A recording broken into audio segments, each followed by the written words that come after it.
Halo sahabat badminton, selamat datang kembali di channel Hobi Kidal. Di video kali ini aku ingin bahas lagi mengenai cedera ankle ya. Dulu udah pernah sebenarnya aku bahas. Nah, di video kali ini aku ingin bahas mungkin lebih mendalam lagi mengenai metode yang terbaru. Kalau kita biasanya ada metode penanganan cedera ankle tuh pakai metode RICE, yaitu rest atau istirahat, ice dikompres pakai es, compression ini pakai kayak diblebet gitu ya, terus elevation atau diangkat.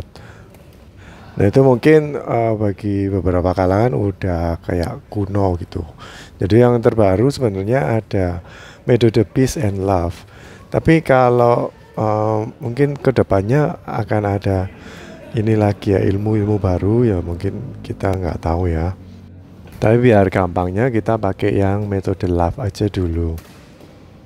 Dan aku nggak bahas mengenai peace ya, karena kalian bisa lihat sendiri sih di Google atau di manapun, itu metode yang digunakan untuk sewaktu ini habis kejadian ya, habis kejadian tuh harus ngapain aja, itu pakai metodenya namanya peace.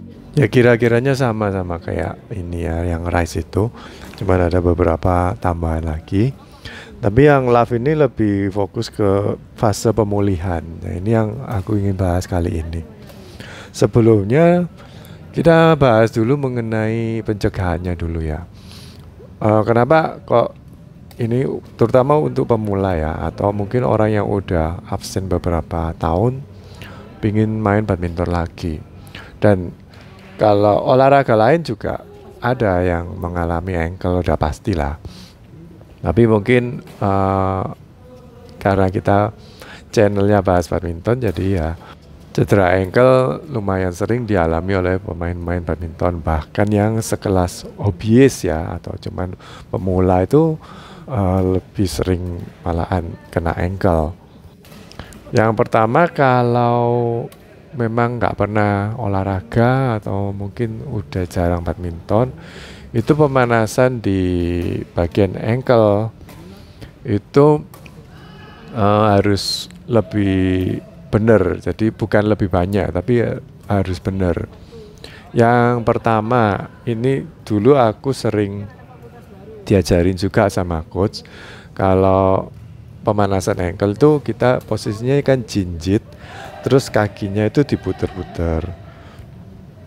Jadi gerakannya itu diputer kayak rotasi kayak ini ya, searah jarum jam, terus dibalik diputer berlawanan jarum jam. Tapi aku pernah baca juga kalau untuk badminton sebaiknya jangan seperti itu, tapi lebih ke ini kayak di stretching ke arah badan kita terus ditolak ke arah depan, cuman gitu aja. Jadi gerakannya cuman maju mundur aja, bukan ke arah kiri kanan.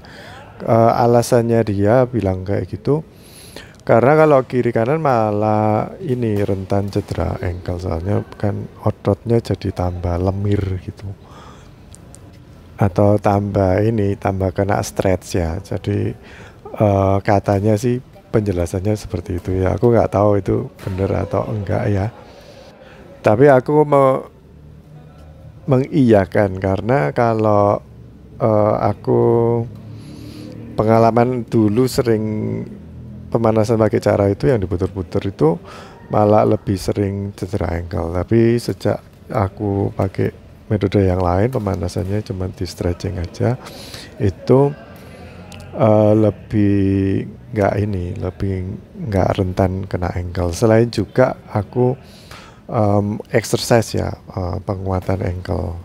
Jadi setelah kejadian pasti kita harus memperkuat otot ankle biar nggak mati, atau juga biar nggak cedera lagi. Tujuannya itu kalau mungkin kita punya gerakan salah ya, udah kayak mau jatuh ya, mending dijatuhin aja badannya daripada menahan biar nggak jatuh, ditahan pakai ankle nanti tambah parah ininya cederanya.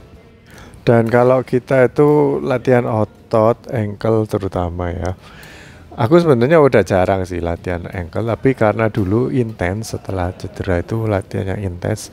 Terus waktu dibuat main jadi bisa lebih cepet sih kalau ini. Kan ototnya dulu nggak pernah dilatih, terus habis latihan itu udah kebentuk. Nah itu kalau kita otot ankle-nya itu udah bagus atau udah kuat, itu masih ada kekuatan untuk nahan dikit. Jadi sewaktu mau jatuh atau kesandung biasanya ya, itu masih bisa punya kekuatan untuk balik ini normal lagi. Terus langkah pencegahan yang kedua selain tadi yang pertama pemanasan yang benar, terus juga penguatan otot ya. Terus yang kedua itu mengenai sepatu. Ya sepatu yang terlalu longgar ini sumber masalah sih. Terus kalau terlalu sempit, aku belum pernah ngalamin ya. Soalnya kalau sempit ya udah nggak usah dibeli, ngapain dibeli. Tapi kadang kita beli sepatu itu seneng modelnya, cocok harganya, tapi ukurannya nggak ada.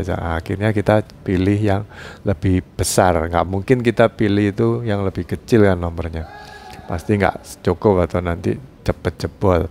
Jadi pilih yang lebih besar, terus diakalin pakai tambahan kayak spons pengganjal atau mungkin pakai kaos kaki yang lebih tebal. Nah ternyata itu juga nggak bener. Kalau bisa ya, oh udah tahu ukurannya segini, tipenya ini, tapi di tokonya nggak ada, ya udah kita beli online aja. Wah, di toko cuma milih-milih aja. Terus kemarin aku juga baru beli sepatu ya 2 kali lagi. Jadi yang pertama itu memang nggak terlalu mahal ya, jadi kayak entry level gitu. Terus bagian di punggungnya atau di tengah-tengah kakinya itu agak longgar waktu aku sempitin, seretin talinya juga nggak terlalu nutup, mungkin karena memang modelnya nggak bentuk kaki ya, atau mungkin modelnya itu nggak sesuai dengan model kakiku. Jadi untungnya nggak sampai cedera ankle, tapi cedera di bagian ini jempol. Akhirnya udah aku jual kan, terus aku beli lagi yang baru yang lumayan harganya sekitar 1 jutaan. Itu waktu aku kasih kaos kaki yang tebal, tapi masih terasa sesak soalnya di bagian yang di tengah-tengah sepatu itu memang modelnya agak kurus gitu. Mungkin kakiku lebar dari ujung sampai tengah itu lebar terus ya, sampai di bagian heels baru menyempit. Makanya aku kemarin coba pakai kaos kaki yang lebih kecil atau lebih tipis gitu. Dan ternyata waktu aku pakai yang lebih tipis, walaupun udah aku seretin itunya talinya, ada satu kejadian yang bikin aku mau ankle, jadi udah kayak keserimpet gitu. Nah mungkin itu juga pengaruh ya, kaos kaki yang bener. Nggak usah yang mahal-mahal, yang merek badminton, Yonex atau Victor, cukup beli yang KW aja, tapi perhatikan tebel tipisnya. Biasanya yang lebih tebel tuh harganya sekitar berapa ya, 30-an, 35 ya. Tapi kalau yang tipis-tipis itu murah-murah, sekitar 19.000 gitu. Jadi kalian paham mungkin ya, kalau mau beli kaos kaki itu cari yang seperti itu, juga cari yang memang khusus ada tulisannya sport. Karena kalau tulisannya sport tuh di bagian tengahnya itu lebih kayak lebih kurus kayaknya ya, atau mungkin elastisitasnya lebih padat, jadi pasti lebih nyaman untuk olahraga, nggak jalan-jalan kakinya, karena olahraga badminton ini kan intens untuk siksak kiri kanan gitu ya. Nah oke, sekarang kita bahas mengenai ini ya, udah pencegahan. Waktu kejadian itu yang tadi aku bilang, kalau bisa langsung jatuhin badan aja, jangan ditahan-tahan. Kalau ditahan nanti jadi kita harus punya refleks ya. Refleks kalau udah ankle ini kelihatan, atau mungkin kakinya udah nekuk, langsung udah berhenti aja, jangan maksa. Wow, ini bola harus dikejar nih. Kalau enggak mati atau kalah gitu. Jangan seperti itu. Jadi nggak worth it. Mending langsung berhenti aja. Udah, kalau kecekluk atau kesandung, bukan keserempet kakinya sendiri, kadang-kadang kan karetnya itu lapangan sama sepatu ini kayak ngerem gitu loh. Jadi nggak malah nyandungi atau malah tersandung karena lapangannya karpet. Ya itu udah stop gitu aja. Tapi kalau agak parah ya, agak parah sampai kita itu nggak bisa jalan atau ini ya, jadi mending langsung minta digantiin teman aja. Atau kalau pertandingan ya udah, ya mau gimana lagi ya, kita WO. Mungkin gak enakan sama teman kita, partner kita, karena udah urunan bayar kan. Tapi ya mau gimana lagi, itu kan cedera, daripada kita tambah parah. Pernah aku maksa sih, habis lompat terus kena ankle, tapi aku tendang-tendangin kaki. Jadi kakinya kan udah ada sepatunya, itu kan lumayan beban ya. Jadi ditendang-tendangin ke udara gitu, dengan harapan apa? Ya pemikirannya aja, kayak ototnya lemes, bisa lurus gitu. Sewaktu main gak apa-apa, jadi masih bisa lanjut main. Tapi besoknya bengkak sampai nggak bisa jalan. Nah, kalau kalian mau seperti itu ya monggo silakan. Tapi kalau nggak mau ya udah berhenti aja, berhenti main. Terus kalau ada yang lebih parah lagi, sampai mungkin terdengar kayak robek atau apa, waktu lompat, temenku tuh lompat dari sisi kiri ke sisi kanan, jatuhnya kena ankle. Nah ini parah, lebih parah dari aku. Langsung dia itu bukan pingsan sih, langsung di lantai udah kayak gak bisa gerak, sampai ke dipinggirkan juga dibantu teman-teman. Nah itu mungkin sakitnya luar biasa ya, udah nggak bisa main pasti. Langkah pertama jangan diblebet ya kalau kayak gitu. Nanti mungkin biar nggak cedera, tapi jangan seperti itu. Jadi mungkin perlu disangga aja biar nggak banyak gerak. Mungkin pakai, kalau di lapangan emergency ya, itu bisa pakai ini selop atau casingnya shuttlecock yang kosong, itu kalian injek-injek aja sampai jadi pipih, terus ditekuk di bagian tengahnya yang memanjang supaya bisa bentuk kayak huruf V gitu. Terus dikasih kayak, ya kalau ada sih bandage ya, tapi kalau nggak ada mungkin bisa pakai itu kinesio tape, atau mungkin yang lebih kaku kayak ini grip ya, gripnya raket itu buat pencegahan. Kan kita nggak tahu itu bener ankle, cuman ankle aja atau patah tulang juga. Kalau patah tulang kan penangannya harus seperti itu. Dan kalau udah parah kayak gitu ya, besoknya itu pasti bengkak besar. Kalau bengkak besar aku saranin wajib ke dokter sih, karena kan mungkin perlu di X-ray atau diapain ya. Kalau ke tukang pijet aja aku nggak rekomen karena terlalu parah. Kalau mungkin cuman keseleo, ke tukang pijet mungkin bisa jadi solusi yang lebih murah. Tapi kalau udah parah ini taruhannya cacat di masa depan. Nah kita masuk ke ini ya, pembahasan tentang love. Love itu pertama L itu dikasih load atau diberi beban. Ini memang agak nyeri-nyeri ya, tapi kita harus kasih beban. Itu katanya menurut penelitian ya, jadi ini bukan kayak metode orang ngarang gitu ya, tapi udah ada penelitiannya. Kalau dikasih beban itu malah lebih mempercepat penyembuhan.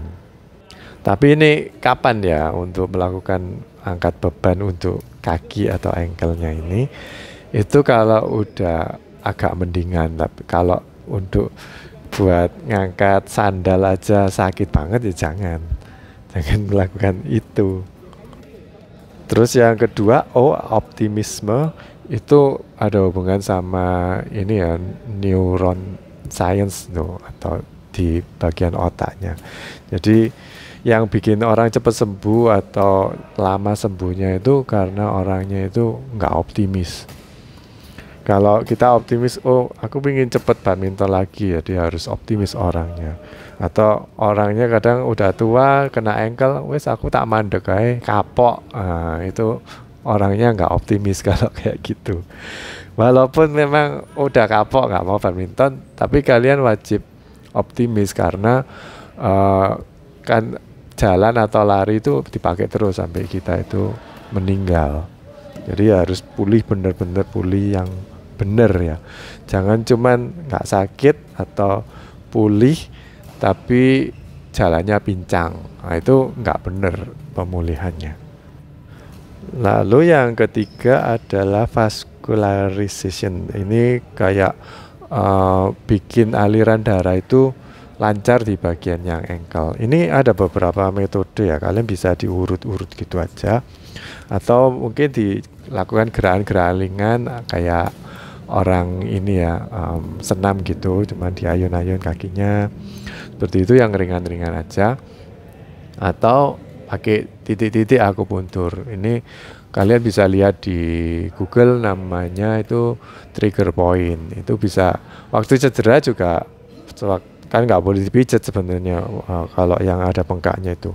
Jadi dipijatnya di atasnya yang bagian cedera supaya aliran darahnya itu lancar. Pasti ada titik-titik yang aku tadi bilang trigger point itu, ada kayak silang kalau gambarnya di Google. Silangnya itu kalian pijat ringan, pakai jari boleh, pakai tungket yang kecil ya, itu boleh tapi ringan aja, jangan oh ini enak ini kalau dipijat terus dipencet sampai gosong, jangan seperti itu, nanti tambah parah. Jadi ringan aja, dan repeat atau frekuensi lebih penting daripada sekali kenceng tapi terus sehari cuman sekali. Jadi mending ringan tapi sering. Yang terakhir exercise, kalian bisa lihat di Google atau di YouTube ya, banyak kok orang yang ngajarin caranya exercise untuk ankle. Kalau yang aku dulu lakuin itu berdiri di ujungnya tangga, jinjit ya, terus dengan posisi kedua kaki itu rapat atau dempet, terus badannya diturunin sampai posisi ankle atau heelsnya itu lebih rendah dari tangga itu, terus jinjit sampai lebih tinggi ya, exercise gitu beberapa kali. Terus ini jangan lupa pegangan. Jangan-jangan nanti tambah ini ya, merusut terus tambah jatuh, tambah parah. Udah kena ankle kecekluk lagi. Nah, waktu melakukan itu pegangan. Terus ini beli yang ini, ada kayak lingkaran itu setengah bola. Yang aku tahu mereknya Kettler. Itu bawahnya kayak plastik setengah lingkaran. Kalian pakai itu buat latihan ankle. Pertamanya mungkin pegangan aja ya, pegangan pakai kursi, tapi kursi yang nggak ada rodanya ya.